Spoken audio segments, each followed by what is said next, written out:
Hi friends, welcome to digital teacher ji. आज को जो हमारा टॉपिक है वो है प्राचीन भारत का इतिहास। आज से हम आपको जीके की विधिवत क्लास शुरू कर रहे हैं आपके लिए।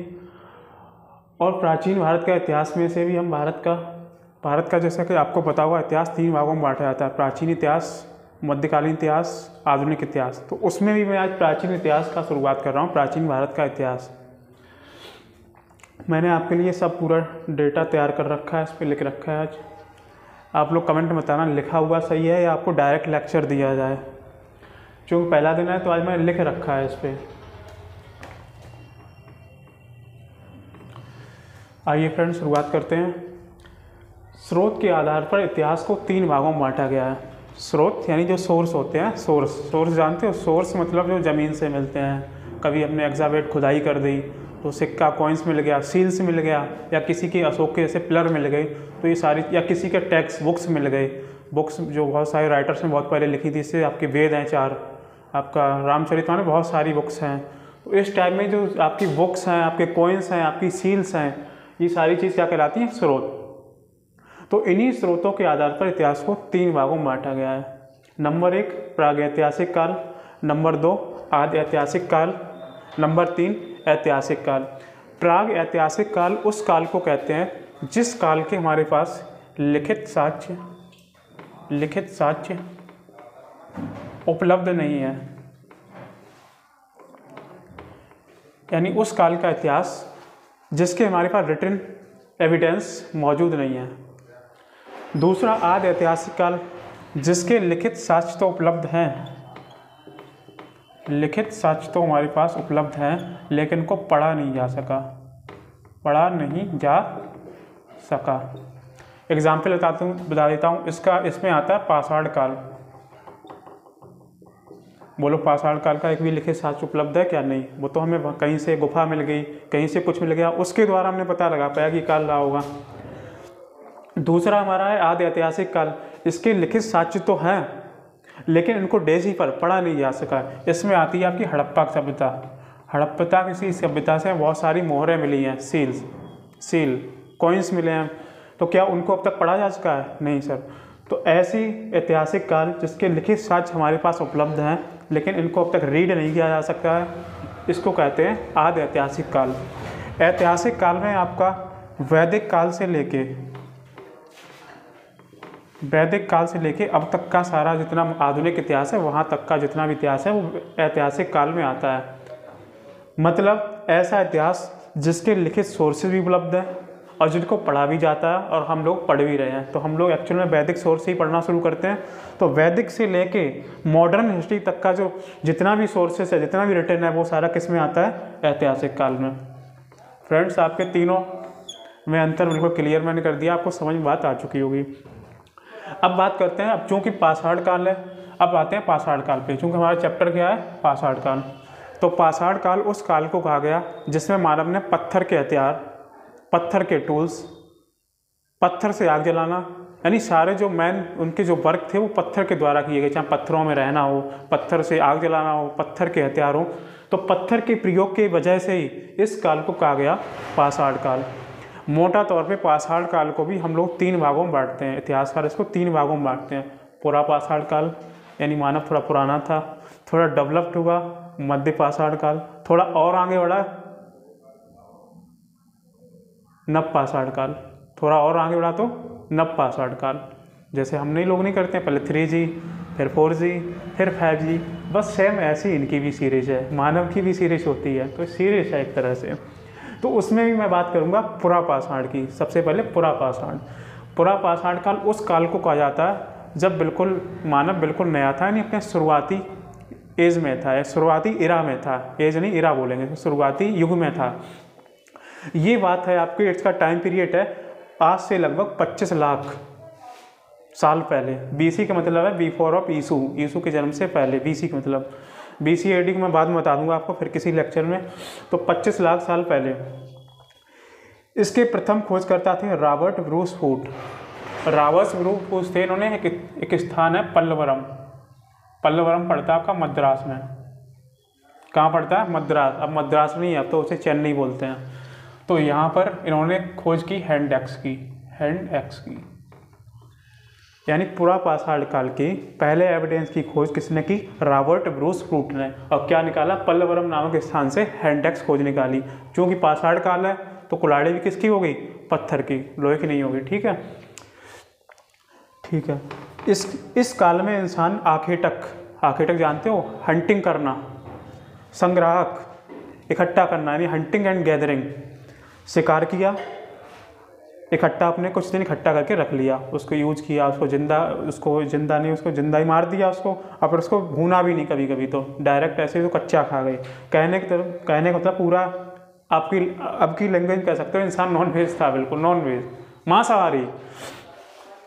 तो इसका काम था आखेटक, संग्राहक। ध्यान रखना, अभी इन्होंने खेती की स्टार्टिंग नहीं की है, एग्रीकल्चर नहीं, फार्मिंग नहीं, वो आगे आएगा नवपाषाण काल में, बता दूंगा। इनका आवास था शैलाश्रय में। सर शैलाश्रय क्या होता है? मानव द्वारा पत्थर के छोटे छोटे टुकड़ों द्वारा बनाया गया घर, या पत्थर को काट कर, गुफा को काट कर, जैसे नहीं पहाड़ है उसको काट डालो, तो उसको काट के बनाया गया घर कहलाता शैलाश्रय। तो शैल का मतलब होता है मोटे तौर पे पत्थर, यानी पत्थर के छोटे, इसका संधि विच्छेद करें तो शैल धन आश्रय, यानी पत्थर द्वारा बनाया गया घर। ठीक है, शैलाश्रय का मतलब पत्थर द्वारा बनाया गया। तो इंसान का आवास कहाँ था? शैलाश्रय। जब हम नव पाषाण काल में देखेंगे, मध्य पाषाण काल में देखेंगे, तो इंसान शैलाश्रय से निकलकर मैदानी भागों में आ जाएगा। अब इसके बाद बात करते हैं पुरा पाषाण काल को कितने भागों में बांटा गया, क्योंकि इंसान के इसमें भी थोड़ा डेवलप, पहले थोड़ा निम्न पाषाण काल, फिर मध्य पुरा पाषाण काल, फिर उच्च पुरा पाषाण काल। निम्न वो काल है जैसे मानव सबसे पहले स्टार्टिंग, सबसे पहले इस टाइम मानव जो है हैंड चॉपर एक्स, यानी पत्थर की बनी हुई हैंड एक्स, पत्थर की बनी हुई हैंड एक्स कुल्हाड़ी, एक होता कूटने वाला चॉपर, इनका यूज करता था। दूसरा मध्य पुरा पाषाण काल, इसी पुरा पाषाण काल में थोड़ा और इंसान डेवलप होता है, तो फलक जानते हो आप लोग, थोड़ा इससे धारदार हथियार, फलक। तीसरा उच्च पुरा पाषाण काल, इसमें ब्लेड का यूज करने लगा, पत्थर के ब्लेड और थोड़ा उसमें धार होती है बहुत ज़्यादा इन दोनों की तुलना में। अच्छा, इस पुरा पाषाण काल को 3 भागों में बांटा गया, वो हथियार के आधार पर, उनके हथियारों में थोड़ा पैनापन आने लगा, धार आने लगी, तो उसके हिसाब से इसको 3 भागों में बांट दिया गया। हालांकि इससे क्वेश्चन नहीं बनते हैं आपका सबसे इम्पोर्टेंट क्वेश्चन यहाँ से ये है, रॉबर्ट ब्रूस फ्रूट, आखेटक और आवास शैलाश्रय। ठीक है फ्रेंड्स, अब इसके कुछ साइट्स देखते हैं, इम्पोर्टेंट साइट्स, पुरा पाषाण काल के इम्पोर्टेंट साइट। तो नंबर 1 सबसे ज़्यादा पूछा जाता है एग्जाम में, लोहदान वाला, ये पड़ता है उत्तर प्रदेश में मिर्ज़ापुर के आसपास। इससे किसका साक्ष्य मिला है? याद रखना, मातृ देवी की प्रतिमा। मातृ देवी की प्रतिमा किसकी बनी हुई होगी? कमेंट करके बताओगे। हिंट दे रहा हूँ, पाषाण काल चल रहा है तो आप आइडिया ला लो किसकी बनी हुई होगी। दूसरा हथनौरा, इम्पोर्टेंट, हथनौरा से क्या मिला? मानव खोपड़ी की कंकाल के साक्ष्य, ह्यूमन की जो खोपड़ी होती है उसके कंकाल मिला है, स्केलेटन, उसके साक्ष्य।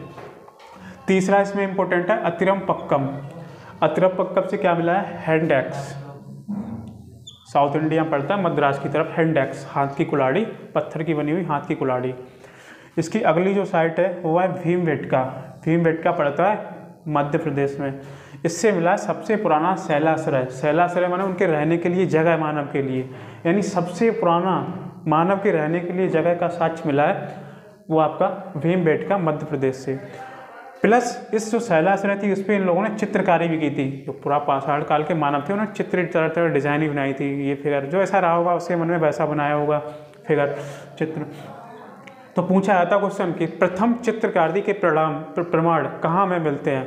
तो फर्स्ट जो है हमारे चित्रकारी के प्रथम साक्ष्य या एविडेंस हमें मिलते हैं भीमबेटका मध्य प्रदेश से। ये क्वेश्चन सबसे ज़्यादा बार पूछा गया एग्जाम में, तो ये आपको लिए इम्पोर्टेंट है।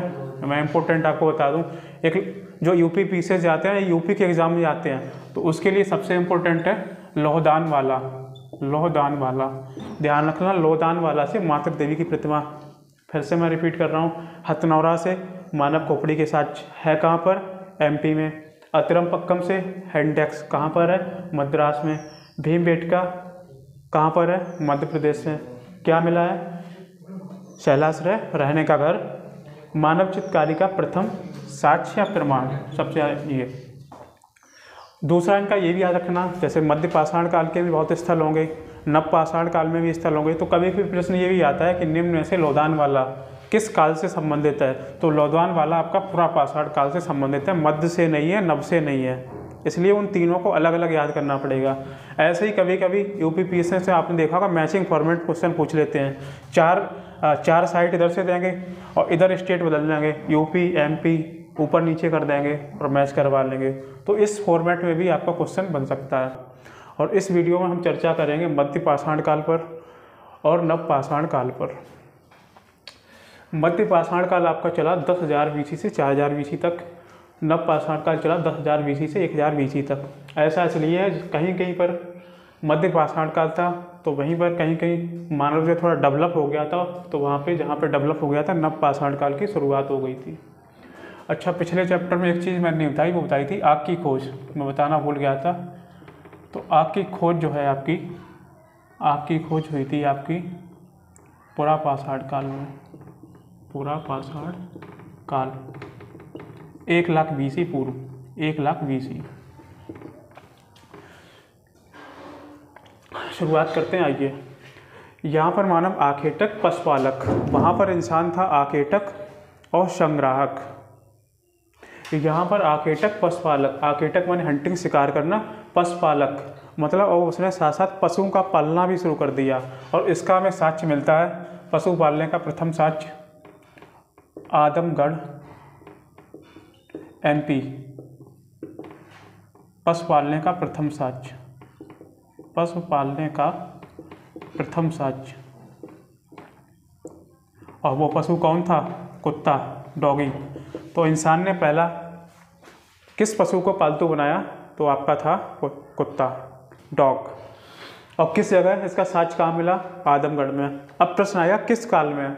तो न नव पाषाण काल में न पुरा पाषाण काल में, इसका आंसर है मध्य पाषाण काल में। याद रखना कुत्ता। इसके प्रथम खोजकर्ता थे जॉन इवांस, ये नाम याद रखना। इसके जो खोजकर्ता थे वो जॉन इवांस, और उसके थे पुरा के रॉबर्ट ब्रूस रूट। आवास नदी तट अधिवास, यानी अब इंसान ने कहाँ पर रहना शुरू कर दिया? नदी के किनारे, क्योंकि उसे पानी की तो व्यवस्था चाहिए थी, पानी भी तो चाहिए रहता था। क्यों? साथ में पशु भी है, तो पशु रखने के लिए साथ में उसे पशुओं के लिए पानी भी चाहिए, खुद के लिए भी चाहिए। तो अब वो शैलाश्रय से निकलकर थोड़ा थोड़ा उसका डर भी कम हुआ, पहले डरता भी था, अब उसका डर भी कम हुआ क्योंकि पशु थे अब साथ में। तो जैसे ही उसका, अब पशुओं के साथ यात्रा भी कर सकता था, तो जैसे ही उसे यात्रा की सुविधा मिली उसका थोड़ा डर कम हुआ, तो शैलाश्रय से निकलकर अब कहाँ पे रहना शुरू कर दिया? नदी तट अधिवास पर। ठीक है, अब बात करते हैं इसके प्रमुख स्थल पर। तो इसका एक प्रमुख स्थल मिला है लंगनाज। लंगनाज आपका पड़ता है गुजरात में, और यहाँ से साक्ष्य मिला मानव कंकाल का, मानव की बहुत सारी हड्डियाँ मिली हैं, बोन्स मिली हैं लंगनाज से। दूसरा है सराय, ध्यान से सुनना, सराय नहर राय, ये पड़ता है उत्तर प्रदेश में। आपके लिए काफ़ी इंपॉर्टेंट है, बहुत बार पूछा गया एग्जाम में। इससे हमें एक तो साक्ष्य मिला मृतक संस्कार विधि, कि इंसान को कैसे दफनाया जाता था, पूरब तरफ पैर होते थे, पश्चिम तरफ सिर होता था। दूसरा मिला युद्ध में हत्या का प्रथम साक्ष्य। तो दो इम्पोर्टेंट एविडेंस आपको मिले हैं सराय नरहायर उत्तर प्रदेश से, एक मृतक संस्कार मेथड, एक युद्ध में हत्या का प्रथम साक्ष्य, आप याद रखेंगे। और ये किस काल के हैं? मध्य पाषाण काल के।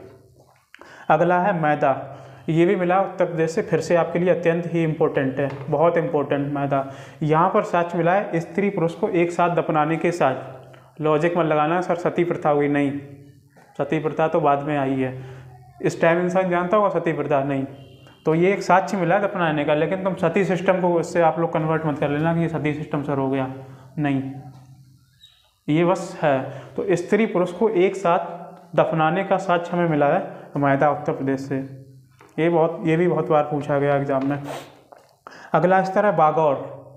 बागौर सर कहाँ पे था या कहाँ से खोजा गया? राजस्थान से।